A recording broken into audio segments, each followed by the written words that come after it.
Olá pessoal, nesse vídeo nós vamos resolver uma questão sobre responsabilização do presidente da República. Antes de entrar na questão, eu quero fazer aqui uma rápida revisão com vocês de alguns conceitos. Vem na tela comigo.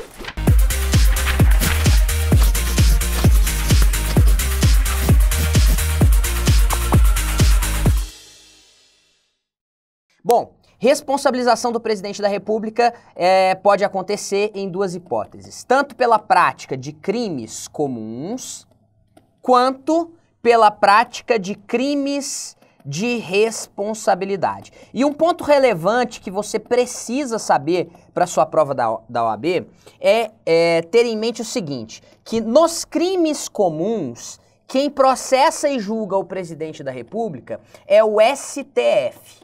Agora, nos crimes de responsabilidade, quem tem competência para processar e julgar o presidente será o Senado Federal, ok? O Poder Legislativo aqui vai ser responsável por processar e julgar o presidente da República, né? O Senado Federal. Meus amigos, agora presta atenção no que eu vou te dizer.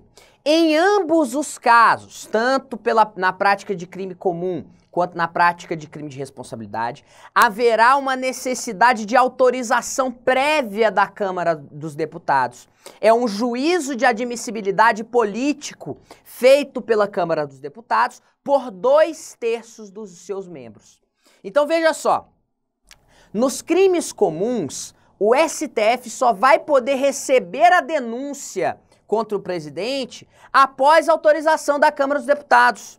Nos crimes de responsabilidade, o Senado Federal só poderá instaurar o processo contra o presidente também após a autorização da Câmara, ok?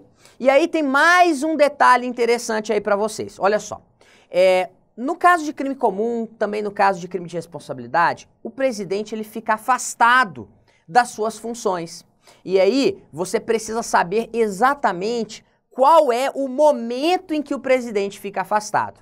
Olha só, o momento, falando de crimes comuns em primeiro lugar. Nos crimes comuns, o presidente da República vai ficar afastado a partir do momento em que o STF recebe a denúncia. STF recebeu a denúncia, o presidente fica afastado. Fica afastado por quanto tempo? Por até 180 dias. Se o julgamento não for concluído dentro dos 180 dias, aí o presidente volta às suas funções, ok? E agora, nos crimes de responsabilidade? Nos crimes de responsabilidade, o presidente fica afastado após a instauração do processo pelo Senado, né? Então vejam, a Câmara autoriza, aí depois o Senado tem que instaurar o processo. O Senado pode deixar de instaurar também, mas se ele instaurar o processo, o presidente fica afastado das suas funções, ok? Joia, já podemos agora ir resolver a questão de prova. Vejam aqui, prova 20º exame de ordem 2016. O presidente da República, após manter áspera discussão com um de seus primos, que teve por motivação assuntos relacionados à herança familiar, efetua um disparo de arma de fogo e mata o referido parente. Abalado com o grave fato e preocupado com as repercussões políticas em razão de sua condição de presidente da República, consulta o seu corpo jurídico, indagando quais as consequências do referido ato no exercício da presidência. Olha aqui, nós temos um homicídio cometido pelo presidente da República. Temos então um crime comum cometido pelo presidente da República. Só que tem um porém. Esse homicídio cometido pelo presidente, ele não tem nada a ver, ele não tem nenhuma relação com o exercício da função de presidente. Concordam comigo? A motivação aqui está relacionada à herança familiar. Não tem nada a ver com a função de presidente. Aí, você precisava saber também a respeito de uma imunidade do presidente, que é o que a doutrina chama de cláusula de irresponsabilidade penal relativa. O que é isso? Na vigência do mandato, o presidente da República, ele só pode ser responsabilizado por atos relacionados ao exercício da função. Ele não pode ser responsabilizado por atos estranhos ao exercício da função durante o seu mandato.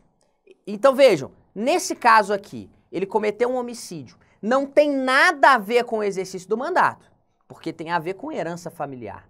Pois bem, então na vigência do mandato, o presidente não poderá ser processado por esse crime aqui de homicídio. Ah, Ricardo, depois ele vai ser responsabilizado? Sim, depois que o mandato chegar ao fim.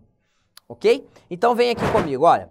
Os advogados do presidente corretamente respondem que a solução extraída do sistema jurídico constitucional brasileiro é de que, olha só a letra D, será criminalmente processado somente após o término do mandato, tendo imunidade temporária à persecução penal. Gabarito aqui é a letra D. Porque, vou repetir, meus amigos, olha só, estamos falando de um crime comum que não tem nada a ver com o exercício da função. Então, ele, na vigência do mandato, não poderá ser responsabilizado por esse crime. Ele vai ter uma imunidade temporária à persecução penal. Temporária por quê? Porque essa imunidade só vai durar até o final do mandato. Acabou o mandato? Aí ele pode ser responsabilizado pela prática desse crime. Ok? Joia, meus amigos. Esse foi o vídeo sobre responsabilização do presidente da República. Grande abraço e até mais.